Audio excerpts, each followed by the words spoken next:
and everything I asked was denied. You know, like everything was in question. My future was in question. Will he work again? Will he study again? Will he live a normal life again? Right?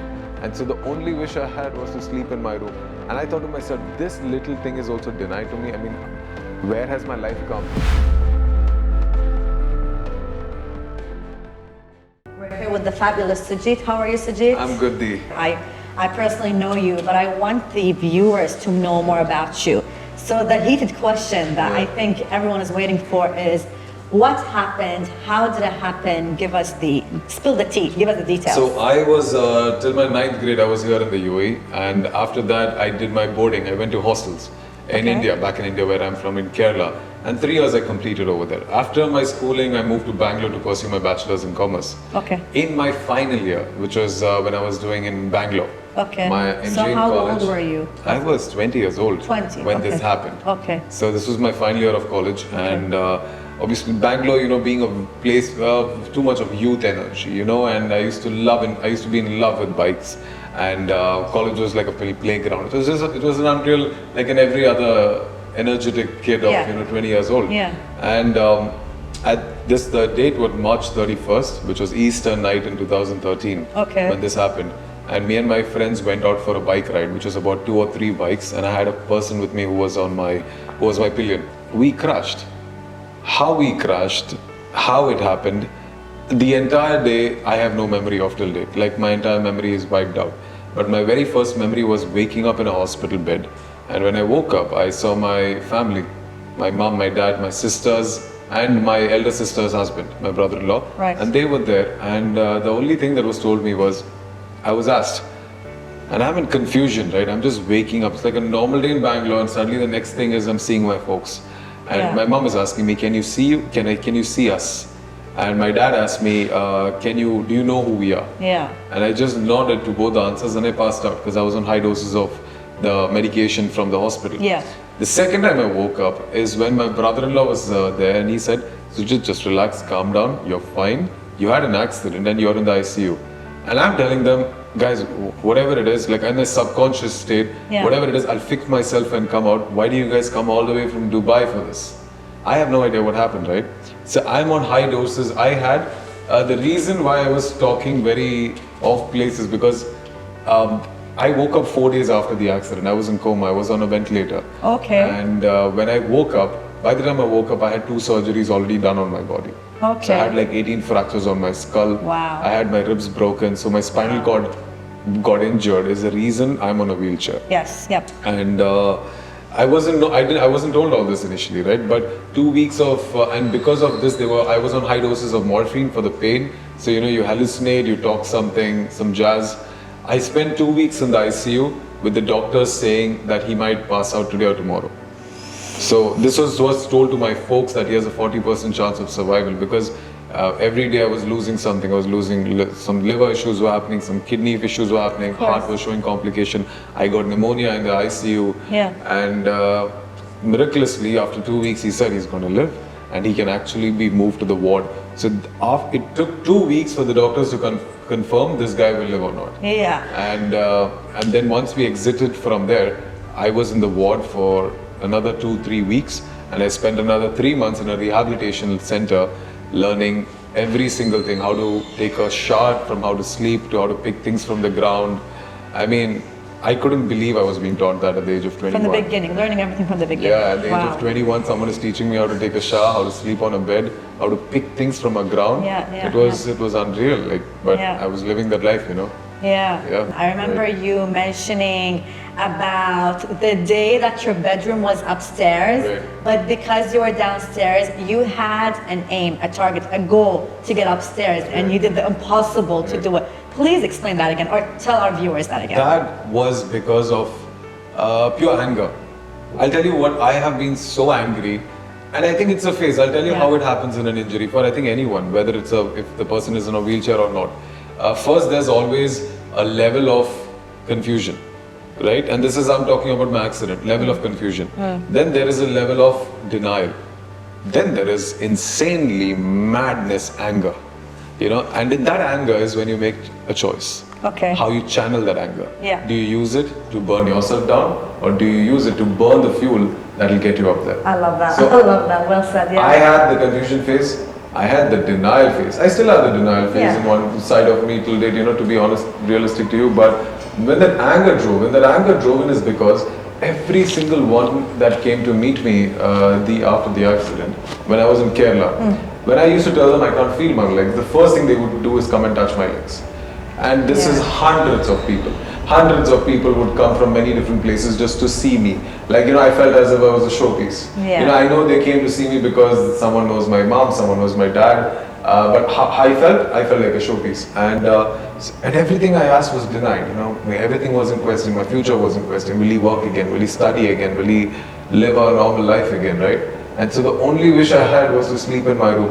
And I thought to myself, this little thing is also denied to me. I mean, where has my life come? Yeah. And I was a basketball player. I was a sports captain. Wow, okay. I was the most famous guy in my school. Okay. I was the it guy in The every school. popular kid. I was that guy, Yeah. And I find myself down to zero all of a sudden. So when I was denied this most little thing, I'm like, dude, I have to do this. So it was me and my mom at the time in India. And I asked my mom, I want to go upstairs. She's like, Sujith, we can't build a lift. You're building a lift will break me, breaking half your door, half the house down. And I can't carry you, obviously, right, my son. So we have rooms downstairs, sleep. Second day I asked her, third day I remember when she still said, no, Sujith, it's not possible.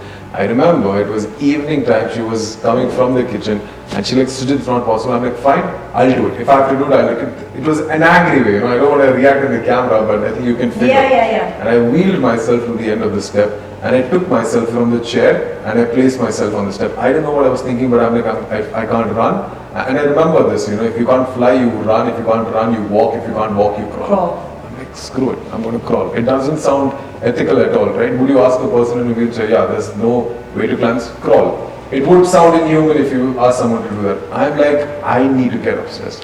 And I crawled.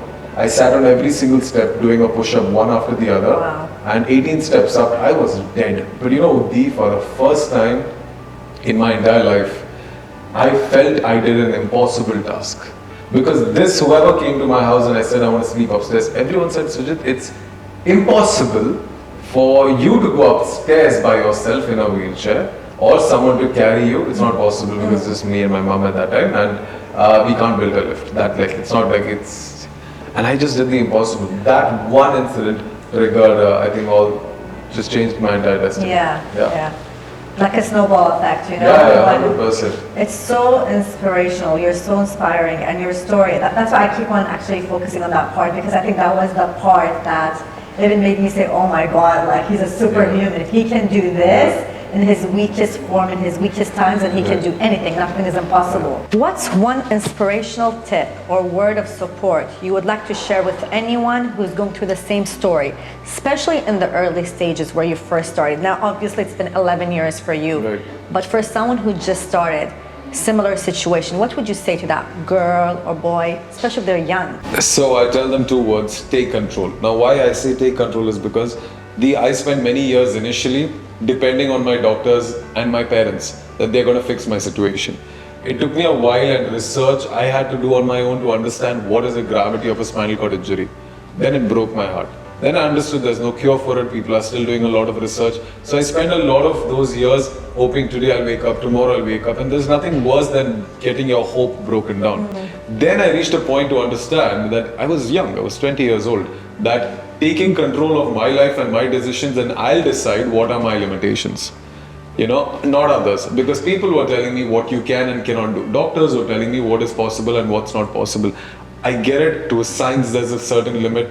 To what people tell you is a certain limit, but you decide your limits. I mean, haven't we seen insane, miraculous stories of people doing amazing things what other people cannot fathom? What was different about them? They were human beings as well. They were not gifted with an extra bone, extra muscle, extra tissue, no. But they had a mind. So this is what I would tell people: take control, you decide.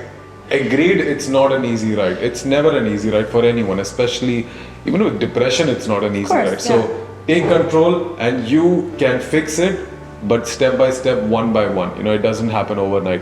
It takes years and years of telling yourself that you are capable, that you can, it is possible, and it will happen eventually. Just have the words come out of your mouth. It is possible, you are capable, and you can. It's as simple as that. Just have a positive affirmation towards life. Words of affirmation. Yeah, Yes. and agreed. If it doesn't work, it doesn't work. But what's the harm in trying it? Trying, yes. One guaranteed thing is that it will not work if you keep saying it will not work.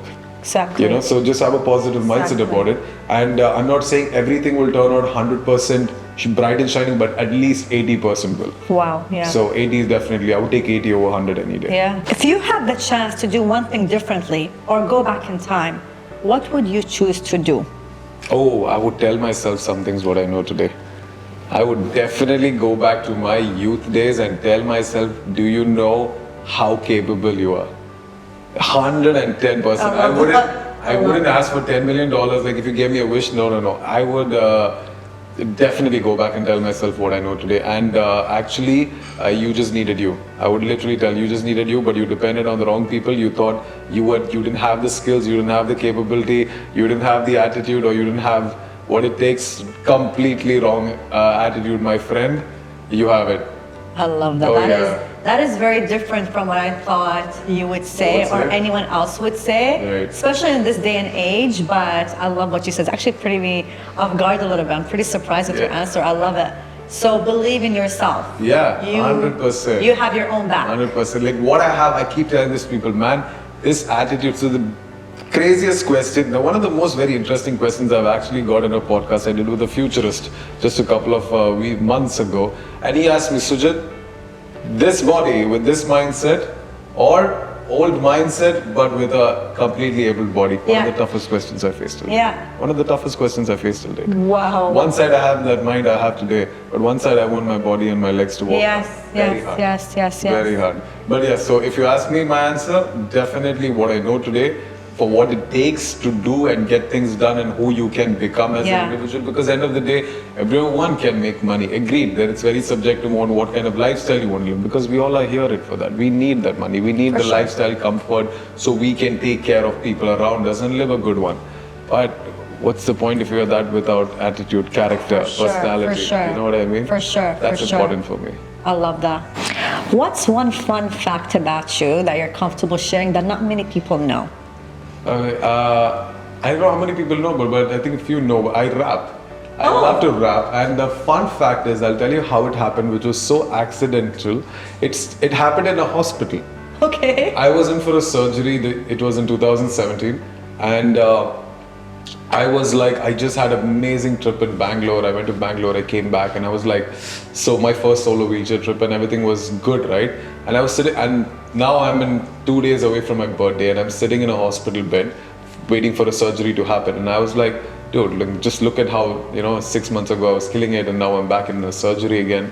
And that time I'm like, let me write about it. If I just hit my head in a because I'm in the hospital in my room alone. I take this notepad that they have in the hospital and I started writing it. I started scribbling on, and I didn't know how to write because I didn't learn it. I love listening to it, and I'm an amateur, so I listened how I would write something but more lyrically, more metaphorically, and how I can make it as a storyline. So I wrote it. Like, I'll tell you, for example, what I've done is I went for a vacation, right, recently, and I came back, and now this is happening to me. So I started like, I went for a vacation. I didn't know which nation.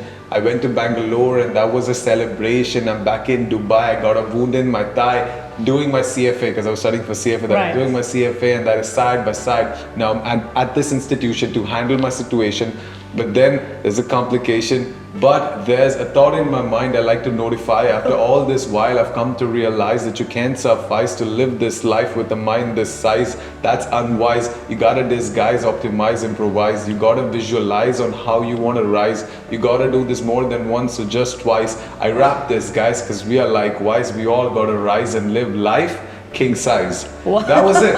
So I was, like just being amateur, and I wrote it. And then Chris Fade is a friend of mine, watching radio, and he comes to surprise me on my birthday with like 2 pairs of dumbbells in a hospital. Right? And we get to chatting, and I show him this.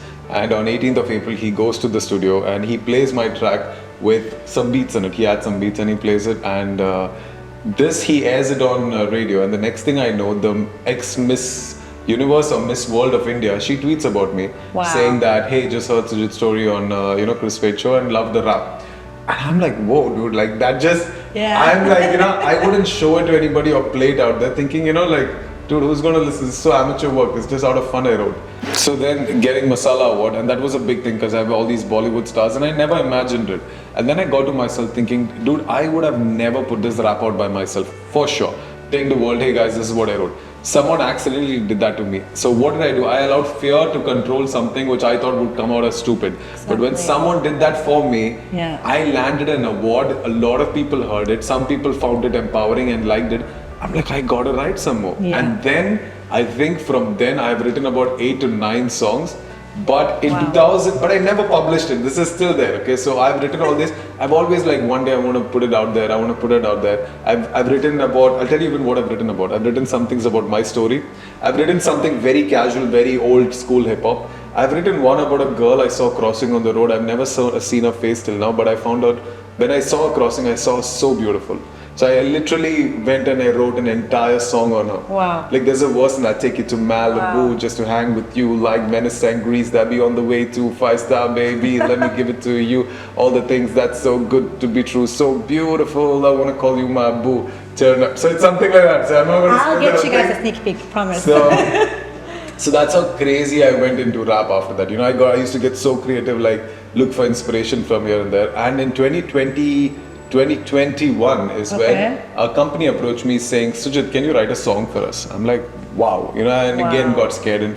And they were doing a song for, they were doing a documentary on People of Determination, and we want a song on that. So I started thinking, what could I write on People of Determination? And that's how my first music video came out, called Determined. Wow. So that was completely based on People of Determination, Look, like again, you surprised us with how many layers you have that not many people know. But I love the fact that you keep on saying, you know, it's fear that would stop me. You're right. So don't you have an advice for all the viewers that, then again, it just goes to show that nothing is impossible and you have to try or else you'll never know. More than the younger ones, I'll tell why I would tell this for the, older ones, I would tell this why I'll tell this for the younger ones. When you're young is why you're scared, right? But as you grow older, you start understanding how the world really works and nobody really cares about you that much as how you thought it is. And you know, you can still have a gutsy move to take a chance. But in your youth, you're more fear of embarrassment on how you will come up across your peers and to the world out there and how people might judge you, because let's face it, you know, the world is kids are being too conscious these days about things and surroundings around them. So to them, I would tell you, take a chance. I mean, I probably stopped doing a lot of things in my youth because I was out of fear how I would look stupid, or you know, you don't want to be embarrassed, you don't want to come out. Of course, And when you are later in your age of life, you are at a state, I can't take a risk out of fear, not just because of fear, because you might have too much to lose. The reason I pushed myself beyond a lot of boundaries at one age is generally because at one phase I thought I have nothing more to lose. I'm like, dude, I already lost my legs. What? I mean, I'm going to lose my life. But that was like, it's a little deep talk here, but I meant like, I was like, you know, I have to do whatever I have to do now. I had no more fear, I had nothing more to, like I said, nothing more to lose. I'm all in. All my cards are on the deck. So inspirational, not only for the POD community, but for everyone else. Everyone else, the youth, the elders, even kids. I think anyone who would listen to you and listen to your background and your story and your so many layers that are, you know, linked to you, it just goes to show that try it, give it a go. Take a chance. Give it a go. And you've got your own, you know, your own selves back. And if it doesn't work out, so be it. So be it. You know, you'll never know, right? But something will open in that pursuit. That's for sure. I mean, look at, like, we have legends. For me, I try to do a lot of things so that when I can be remembered for something, or people can follow that this thing. You know, Kobe Bryant, wow. You know, like his principles and his work ethics, something that inspires me till date, and I follow it word by word. You know, Mamba mentality. Muhammad Ali, the way his attitude, his confidence were. But leave all that sports things aside. If you look at in real life history, let's take J.K. Rowling for instance. How much times was she rejected? She is one of the one of the biggest best-selling billionaire authors, right? I mean, but how many times can an individual be rejected and still pursue a dream? Never give up. That is power. Never give up. Never give up. And above that, never give up attitude. You gotta have that. Love it.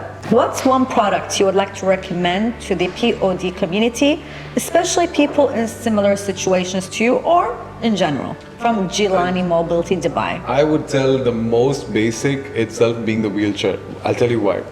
Now, when I started off, nobody recommended a wheelchair to me. I was told a normal wheelchair would do. Now, there are different wheelchairs, as you know. In hospitals, the kind of wheelchairs you see, the ones you see outside, and then we have active wheelchairs in Gilani Mobility, Dubai, right? So I would say, before I knew any of this information, yeah, any wheelchair would work, even a hospital wheelchair would work. But what people don't know is that as when a person gets in a wheelchair, they think any wheelchair would work, but it's not custom made for them. That's a big problem they're going to face in future. Meaning, in terms of wheeling, all these wheelchairs that's, you know, they're built in hospitals and all of them, they are the wheeling, the starts, like the shoulders go way back. Now, for people don't know, when everyone wants to be independent on a wheelchair, right? So doing that 10 to 15 minutes itself, you're going to have injuries in your body. Right. So Gilani, what I like about Gilani Mobility is that they explain to you that every wheelchair is custom built. Now, people know there are many different models that they have, but every single model is for a different kind of purpose. Yes. In what kind of comfort and what kind of suitability an individual needs it to. Right. But Yes. the most important part being being the fact that it's makes a person active. That's why it's called an active wheelchair. And like for me, an active wheelchair was a game changer. You know, if I didn't have an active wheelchair, I would never be able to be as independent as I am today. Be able to fold a wheelchair, put it in my car, remove the wheels. You know, it's convenience to another level. Yeah. If I had a wheelchair that was not meant for me and nobody educated me on it, I would be facing a big problem. Yeah, challenges. Yeah, big challenges, 100%. So, Right.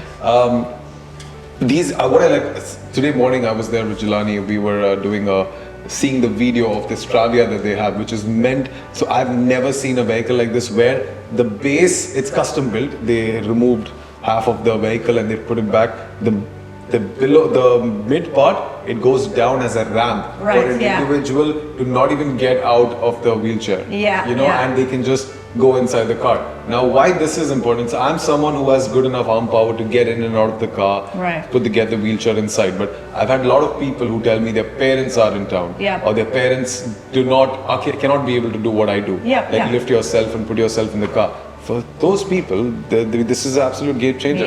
Their comfort is on point.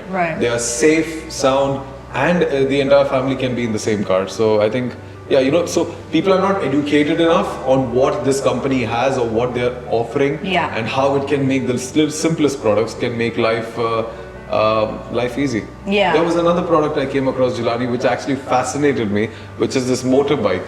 With this motorbike, it can get attached to your wheelchair. Oh yes, and you can just ride it as a bike. So for a longer distance journey, if you don't want to be wheeling, or the person wheeling you doesn't want to wheel that far, that person can walk and you can just be riding it as a normal bike. I mean, that is an absolute game changer for a person who's independent and who wants to move around. Yes, correct. Yeah. I think overall they just they work very hard to make everyone's lifestyle more comfortable. That's the end goal, just to make you more comfortable with your everyday tasks and your everyday way of life. And yes, they are very, very in demand and popular for, as you said, being a customizable company. They customize their products for each individual, because they believe that everyone is different. No one is alike. Everyone has different powers, different strengths, and just different way of being. So yes, very, very true. What's the most interesting part about collaborating with Gilani Mobility Dubai? Well, it's interesting, and I can't imagine, even after 11 years, I don't even know what are half the things out there. So when I started with Gilani, they took me to their warehouse and they started showing me all these products they have. Things like even I didn't know which was there, and which got me more actually interested was, there was one thing I always wanted to do in the city was get ramped up more. Right? And ramps are one of the biggest things when it comes to inclusion. Like it's the most simple thing, but you don't know how it feels for a person of determination when there is a place that has a ramped up, or that itself shows that I was thought about. When back in India where I'm from, it's terrible, to be very honest with you. Around in my village, in my area where I'm from, it's very difficult for me to move around without people carrying me all the time, and that's something I dislike. But with Gilani, which they have these portable wheelchairs and how they offer it, and that just got me more and more involved that I need to get places ramped up. I was at a cafe recently in, if I'm not wrong, near 𝐂𝐎𝐋𝐋𝐿, if I'm not wrong, and it's a proper Arabic cafe, and my friend was like, it's great coffee, and she's like, oh Sujith, so we had to enter from the back Okay. because like through the kitchen side, Right. because the front it had 2 steps to enter, just 2 simple steps, but I couldn't enter. Yeah. When I left the place, I told them, listen, I'm not sure you're aware of it, but there are people of determination who also wants to come to a cafe, and there is a company that actually will help you ramp your place up. Yeah. And it's very simple. And people have an idea, have an impression that ramping your place means it's got to be fixed, cannot be removed. Yes. So it's a lot more space, right? I'm like, no, these are portable wheelchairs, and I shared him my contacts number of Gilani, and he was like, we'll be in touch. Yeah. So this is something I want to do, like what they have as products, these simple things that can make up the Make biggest a of change, changes. yeah. It's that's what matters. Yeah, that So works for us, it's yeah. been a good collaboration, and I look forward. So for the fun part for me is I get to try all these things which I also never have tried before, and I can like, guys, see, this is how simple it is. Yeah. You know, it's not Yeah. complicated. And last week I had this very lightweight wheelchair, which so the current ones which I'm sitting in are a little heavier, on the heavier side, and I had this super lightweight which takes about 5 minutes just to dismantle it, less than that, you know, just to remove it, dismantle it, and I would have my complete freedom because I don't have to wait for anyone to help me take a wheelchair out from the car. So there's a lot of things to it, you know, when it comes to the wheelchairs, comes to staying at home products, comes to things you can use as on a portable basis. Yeah. Like, yeah, so it's been a phenomenal, Great. like for the first time I can now help people in the medical side of things as well. You know, till now I've been always helping people in terms of motivation and, you know, the mental aspect. Yes. And this is something I definitely look forward to. Yes. People should know. Yeah, I agree. Well, technology is always evolving. Right. And, you know, one thing about Gilani, they always try to evolve to try and not catch up, but actually be on top of their game to help, then again, help people with their lifestyle, make your everyday lifestyle easier. And just like you said, as simple as it sounds, you know, go to a cafe, a lot of people would want to go there. You know, even moms with prams, you know, if you think about it, even moms with prams, you wouldn't be able to go up their stairs, or it would be a hassle. But if you had a ramp, a portable one too, how easy it would make life, right? Game changer. Absolute game changer. And thank you so much for sharing your story and your knowledge and just your advice to everyone who's listening. You're very inspirational. Thank you. And we're just so glad to have you part of the Gilani team. Absolutely my pleasure. Thank you so much. Thank you.